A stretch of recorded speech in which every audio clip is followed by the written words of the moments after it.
ભગવાન તમને નથી થતું ગોકુળ જવાનું મન?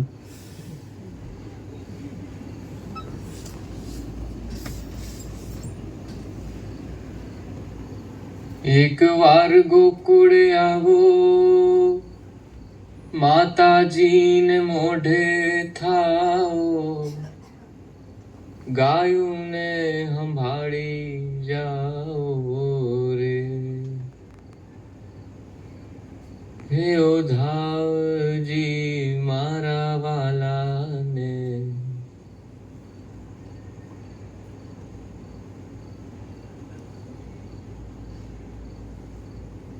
બધાય વઢે છે મને લાલા. તમે ક્યારે ગોકુળ નથી આવતા. પણ એકવાર ગોકુળ મૂક્યું એના પછી ક્યારે જવાનું જ નહીં. ઈચ્છા તો મને બહુ થાય.